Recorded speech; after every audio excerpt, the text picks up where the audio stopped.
Šiandien, mes čia pasigilinsime tokią įdomią sistemą - apskaitos asistentą, kuris pasirodo sukurtas specialiai braškių ūkiams. Taip, labai specifinis sritis. Jo, tikrai. Remiamės turimą prašymą tos sistemos ir mūsų tikslas tiesiog suprasti, kaip čia viskas veikia, kaip sujungia programinę ir techninę įrangą, kad palengvintų ūkio darbus. Iš esmės tai įrankis viskam - darbuotojams sekti, tarai, produkcijai, net atlyginimams paskaičiuoti. Ir kas įdomu, naudoja web technologijas PHP, JS, MySQL, tai reiškia vadovai gali turbūt iš bet kur prisijungti. Ne tik iš lauko. Taip, prie duomenų bazės būtent. Bet pačiam lauke, aišku, viskas vyksta per fizinius įrenginius - Android planšetę, RFID apyrankės, QR skaneris, svarstykles. Gerai, tai pradėkim nuo pradžių, nuo žmonių. Kaip darbuotojų apskaita ten atrodo? Viskas prasideda gan paprastai. Administratorius ar vadovas įveda naują darbuotoją į sistemą. Įveda duomenis ar ne? Taip, ir tada kiekvienam priskiria tokią RFID apyrankę. Ji tampa, kaip ir pagrindiniu identifikavimo raktu lauke. Bet ten dar ir rolės kažkokios minimos - rinkėjas, vežėjas. O, taip. Yra skirtingos rolės. Rinkėjas, aišku, pats svarbiausias, tada vežėjas, pardavėjas, vadovas, administratorius. Kiekvienas su savo, prieigos lygiais ir funkcijom. Nors rašo, kad galima ir slaptažodžių jungtis, bet tikriausiai tos apyrankės yra, arkliukas visos sistemos lauke. Būtent. Pagalvokit, lauko sąlygos. Purvas, gal pirštinės. Apyrankė prilietė ir viskas. Greita, patogu. O tos rolės, jos tiesiog parodo, kad sistema ne šiaip sau svėrimui, o apima visą, procesą nuo lysvės iki pardavimo taško. Gerai, darbuotojus turim su apyrankėm, o kaip su pačiom dėžėm, su tara? Juk reikia žinoti, kiek jis sveria tušę. Unikalus QR kodo lipdukas ant kiekvienos dėžės ir ji pasveriama tuščia. Tas svoris išsaugomas sistemoje. Ir paskui, kai sveria pilna, sistema automatiškai atema tą nulį. Tiksliai. Gaunamas grinasis braškių svoris. Bet ten dar minima kažkas apie mažesnės dėžutės dideliai dėžutei ir kažkoks koeficientas. Kaip čia? Taip. Čia toks, sakykim, praktinis sprendimas. Kartais į didelę plastikinę dėžę dedamos mažesnės kartoninės. Kad nesverti kiekvienos atskirai, sistema gali naudoti iš anksto nustatytą koeficientą. Tai ar tai nebus netikslu? Žinai, gali būti nedidelė paklaida, galbūt dėl purvo ant dėžės, gal dėl kokio pažeidimo, bet bendram vaizdui ir greičiui tai yra kompromisas. Automatizacija per QR ir išankstinis sverimas čia svarbiau, ypač kaip pats darbmetis. Tas koeficientas tiesiog padeda greičiau apdoroti tokius sudėtingesnius atvejus. Supratau, logiška. Tavi turim darbuotoją su RFID, turim dėžę su QR. Kaip jie susitinka prie svarstyklių? Sakoma, trunka kelias sekundės viskas. Procesas tikrai labai greitas, optimizuotas.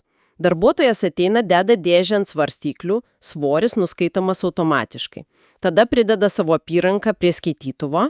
Identifikuojasi. Taip. Ir galiausiai nuskenuoja QR kodą nuo dėžės viskas. Duomenis svoris, darbuotojas tara iškart keliauja į serverį. Vidutiniškai, kaip ir minėta, gal 3-4 sekundės. Gana efektyvu, bet įdomus momentas - apsauga nuo sukčiavimo. Rašo, negalima tos pačios dėžės antrą kartą iš eilės sverti. Kaip tai veikia? Tai paprasta. Kai dėžė pasveriama, sistema jai priskiria statusą užimta. Ir kol tas statusas aktyvus, jos antrą kartą nenuskenuosis ir nepasversi. O kas nuima tą statusą? Jį gali nuimti vadovas arba pardavėjas, kai tara, tarkim, išvežama ar parduodama.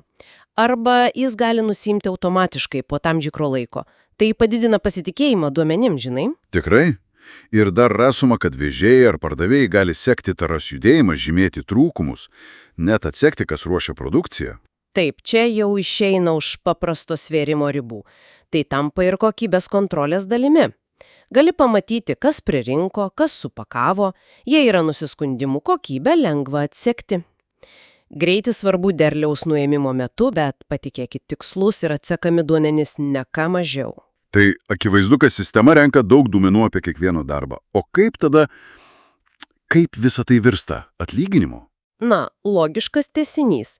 Sistema leidžia administratoriui ar vadovui tiesiog sugeneruoti atsiskaitimo žiniaraščius. Pagal surinktus duomenis. Būtent. Rinkėjams dažniausiai skaičiuojama pagal pririnktą kiekį, kiek kilogramų, tiek ir uždarbio dalis. Kitiems, pavyzdžiui, vežėjams, pardavėjas galbūt pagal dirbtas valandas. Bet ar tai reiškia, kad sistema nusprendžia galutinai? Nėra lankstumo? Ne. Yra lankstumo. Vadovas visada gali koreguoti sistemos pasiūlytą sumą. Na, tarkim, jei buvo kažkoks brokas ar susitarė dėl kitokių sąlygų. Sistema pateikia pagrindą, bet galutinis žodis lieka žmogui. Supratau. Tai toks kaip ir pagalbininkas vadovui, ne visiškas automatas. Galima sakyti ir taip, bet žinai, kas čia gal net svarbiau už patį atlyginimo skaičiavimą. Tai yra duomenų analizės potencialas. Ką turiu omeny? Na, kai turi visus tos duomenys, kiek surinkta, kas surinko, iš kurio lauko, kokios veislės, gali pradėti analizuoti, kurios veislės derlingiausios, kurie laukai produktyviausi, kiek realiai kainuoja kilogramas braškių, įskaitant darbo sąnaudas. Tai jau tampa nebe tik apskaitos, o ūkio valdymo įrankiu. Gerai, pabandykime tai apibendrinti. Man atrodo, ši sistema puikus pavyzdys, kaip, technologija, programinė ir techninė įranga kartu gali labai konkrečiai padėti. Optimizuoti procesą, padaryti jį greitesnį, tikslesnį, sumažinti klaidų. Taip, sutinku.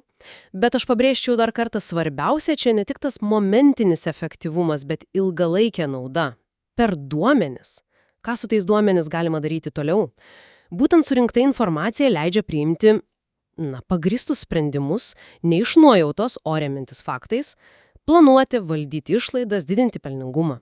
Ir pabaigai toks gal klausimas pamastymui.